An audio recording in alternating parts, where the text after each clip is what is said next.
Praise lord. వాక్యంలోకి వెళ్లే ముందు ప్రార్థించుకుందాం. స్థుతులకు ఆశ్రయమైన దేవానికి వందనములు, నీకు స్తోత్రాలు నాయన. దయగల మా తండ్రి, కృపగల దేవానికి లెక్కలేని స్తోత్రాలు నాయన. గత సంవత్సరం అంతే మమ్మల్ని కాచి కాపాడు ప్రభా.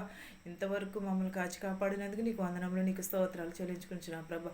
మేము వాక్యము వేడాలని వినయమును విధేయత కలిగి జీవించుటకు సహాయం చేయమని అడుగుచున్నాం ప్రభా.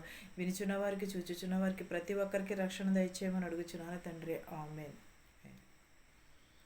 ఈరోజు దేవుని వాక్యము మత్తయి 6:5 చూద్దామండి.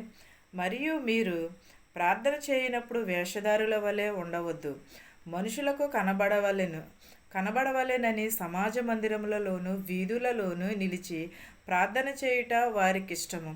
వారు తమ ఫలము పొంది ఉన్నారని నిశ్చయముగా మీతో చెప్పుచున్నాను.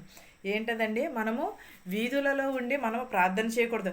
వేషధారుల వలె కాదు, రహస్యంగా తలుపులు వేసుకుని ప్రార్థన చేయమని చెప్పుచున్నాడు. 10 మందికి తెలిసేలాగా. అది అలా చేస్తే వేషధారణ అవుతుంది.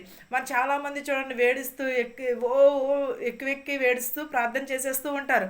కానీ అది మనం ఎలా చేసుకోవాలి? రహస్యం మంది చేసుకోవాలి. 10 మందిలో చేయమని అంటారు. ప్రార్థనకి వెళ్ళినప్పుడు సమాజ మందిరంలో అడుగుతారు. అప్పుడు మనం వినయముగా విధేయతగా కలిగి ప్రార్థన చేసి రావాలి. కానీ ఏడ్చేస్తూ పెద్దగా అరిచేస్తూ ప్రార్థన చేయకూడదు. మనము అలా చేస్తే వేషధారణ అయిపోతుంది. వేషధారులు ఎలా చేస్తారంటే వెకిలి చేష్టలతోటి, వెకిలి మాటలతోటి చేస్తూ ఉంటారు. అలా కాకుండా మనము వినయముగా విధేయతగా దేవుని వాక్యమును అందు మనము ప్రార్థన చేసి, సమాజ మందిరంలో ప్రార్థన చేసి వాక్యమందు నిలకడగలిగి మనము వాక్యమును అనుసరించే విధానముగా ఉండాలి. కానీ మనం ఎప్పుడూ కూడా ప్రార్థనకి చేసినప్పుడు ఎంతో వినయంతో విధేయత. సమాజ మందిర ప్రార్థనకు వెళుతూ ఉంటారు, చాలామందిని దేవుని సన్నిధిలో వెళుతూ ఉంటారు. వాళ్ళందరూ ఏం చేస్తారు? వెళ్ళిన తర్వాత అక్కడికి వెళ్ళిన తర్వాత వేరేలాగా ఉంటారు. అలాగా కాకుండా మనము భయముతోటిని, భక్తితోటిని, వినయముతోటిని మనం ప్రార్థన చేయాలి. మన హృదయమును ఎప్పుడును కూడా శుద్ధిగా చేసుకోవాలి. ప్రార్థన చేయుచున్నాం వేషధారుల వల్ల ప్రార్థన చేస్తే దేవునికి ఇష్టం ఉండదు.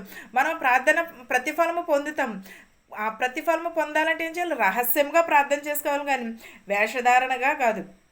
నీవు ప్రార్థన చేయనప్పుడు నీ గదిలోనికి వెళ్ళి తలుపు వేసి రహస్యమందున నీ తండ్రికి ప్రార్థన చేయుము. అప్పుడు రహస్యమందు చూచుచున్న నీ తండ్రి నీకు ప్రతిఫలం ఇచ్చును. ఎప్పుడన్నీ రహస్యంగా ప్రార్థన చేసుకున్నప్పుడు దేవుడు మనకి ప్రతిఫలము దయచేస్తానంటున్నాడు. వేషధారుల వలె కాకుండా రహస్యమందు చేయమని అడుచుకున్నాడు. నీ తండ్రికి ప్రార్థన చేయనప్పుడు రహస్యమందు చూచుచున్న నీ తండ్రి రహస్యమందు చూచుచున్నాడు, నీకు ప్రతిఫలం ఇచ్చుచున్నాడు. మరియు మీరు ప్రార్థన చేయనప్పుడు అన్యజనుల వలె వ్యర్థమైన మాటలు వచింపవద్దు. విస్తరించి మాట్లాడుట వలన తమ మనవి వినబడునని వారు తలంచుచున్నారు. ఏంటంటే మనం ఊరికినే మాట్లాడేస్తూ ఉంటాం. ఎవరైనా ఒక మాట్లాడినారనుకో మనం 10 మాటలు చదివేస్తూ ఉంటాం. ఎదుటివారిని మనం హింసించేలాగా మాట్లాడుతూ ఉంటాం. ఎదుటివారిని మనం బాధ పెట్టేవారిగా మాట్లాడతాం. మనం అలాగా మాట్లాడకూడదు. ఇక్కడ ఒక మాటలు మాట్లాడేసి ఎదరికెళ్ళి మనం అబద్ధములు మాట్లాడకూడదు. ఎప్పుడూ కూడా నీతిగా, నిజాయితీగానే మాట్లాడాలి. వెకిలి చేష్టలు కానీ, వెకిలి మాటలు కానీ మాట్లాడకూడదు. వ్యర్థమైన మాటలు మాట్లాడకూడదు. అది ఎవరు మాట్లాడతాడంటే దేవుడు అంటే ఎరుగుని వాళ్ళు మాట్లాడుతూ ఉంటారు. ఆ మాటలు దేవుని అంటే తెలియని వారు, దేవుడు అంటే భయం లేని వారు మాట్లాడతారు. ఒక మాటకి 100 మాటగా అరిచేసి రంకిలేసేసి మాట్లాడుతూ ఉంటారు వాళ్ళు. ఎవరంటే అన్యజనులు అలా మాట్లాడతారు, వేషధారులు అలా మాట్లాడతారు, నీతి లేని వారు అలా మాట్లాడతారు. దేవుడు అంటే భయం లేని వారు మాట్లాడుతూ ఉంటారు. పోట్లాట్లు కావనివ్వండి, దెబ్బలాట్లు కావనివ్వండి, అలాగే ఎవరు చేస్తారంటే నీతి లేని వారు మాత్రమే చేస్తారు. మనం దేవుడు అంటే భయం ఉన్నవారు మనం ఏం చేయాలి? తగ్గించుకొని ఉండాలి, సమాధానము పడి ఉండాలి, మన సహోదరుని ప్రేమించాలి, మన మిత్రువుని కాదు శత్రువుని ప్రేమించాలి. మనం ఎప్పుడునూ కూడా వ్యర్థమైన మాటలు పలుకవద్దని. విస్తారమైన మాటల వలన తమ మనవి వినబడదు. నిజమే కదండి, మనం ఏదైనా మాట్లాడమనుకో మన ద్వారా బాబా ఏంటి బాబా ఇలాగ అరిచేస్తుందని పక్క నుంచి వెళ్ళిపోతూ ఉంటారు. అలాగే కాకుండా మనం కొంచెంగా మాట్లాడి మనము కొంచెంగా వినయముగానే ఉండాలి. మీరు వారి వలె ఉండకుడి. విస్తారంగా మాటలు మనవి వినబడును, వారు తలంచుచున్నారు. మీరు వారి వలె ఉండకుడి.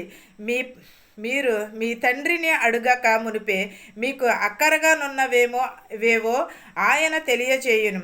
కాబట్టి మీరలాగూ ప్రార్థన చేయుడి. పరలోకమందున్న మీ తండ్రి నీ నామమును పరిశుద్ధపరచబడును గాక, నీ రాజ్యము వచ్చును గాక, నీ చిత్తము పరలోకమందు నెరవేరినట్లును భూమి యందు నెరవేరును గాక. మా అనుదినాహారము నేడు మాకు దయచేయము. మా రుణస్థులను మేము క్షమించిన ప్రకారము మా రుణములను క్షమించుము. మమ్మను శోధనలోనికి తేక దుష్టుని నుండి మమ్మను తప్పించుము. మనుషుల అపరాధములను మీరు క్షమించిన ఎడల మీ పరలోకపు తండ్రియు మీ అపరాధములను క్షమించును. మీరు మనుషుల అపరాధములు క్షమింపకపోయిన ఎడల మీ తండ్రి మీ అపరాధములు క్షమింపడు. ఏంటంటే మనం ఎదుటి వారిని క్షమిస్తే దేవుడు మనలను కూడా క్షమిస్తానని చెప్పుచున్నాం. ఎలా చేయాలంటే ప్రార్థన పరలోకమందున మా తండ్రి అని చేయాలి, కానీ వేషధారుల వలె కాకుండా మన పరిశుద్ధ నామమును బట్టి మనము ప్రార్థన చేయాలి. మనము వేషధారుల వలె కాకుండా వినయంగాను విధేయతగాను పరలోకమందున్న మా తండ్రి. ప్రతి ఒక్కరును కూడా పరలోకపు ప్రార్థన నేర్చుకోవాలి. చాలామందికి కూడా రాదు పరలోక ప్రార్థన. ప్రతి ఒక్కరును కూడా పరలోకపు ప్రార్థన నేర్చుకోవాలి. ఈ వాక్యమును మీకును మాకును మనందరికీ తోడయ్యుండును గాక. స్థుతులకు ఆసీనుడైన దేవా, నీకు లెక్కలేని స్తోత్రాలు నాయన. గడిచిన కాలమంతా మమ్మల్ని కాచి కాపాడి సజీవ రెక్కల కింద ఉంచినందుకు నీకు స్తోత్రములు నాయన ప్రభ. మా శత్రువుల్ని మిత్రువుల్ని దీవించమని అడుగుచున్నాం ప్రభ. ధనుకులనేమి భేదాలనేమి దీవించమని అడుగుచున్నాం ప్రభ. చిన్న బిడ్డ మొదలుకొని పెద్ద బిడ్డల వరకు దీవించమని అడుగుచున్నాం ప్రభ. కనికరం కలిగిన దేవా నీకు వందనములు, నీకు స్తోత్రాలు నాయన ప్రభ. నేను ప్రయాణం చేయించున్న వారిని ప్రతి ఒక్కరిని ప్రభ వారి గృహాలకు చేర్చమని అడుగుచున్నాం ప్రభ.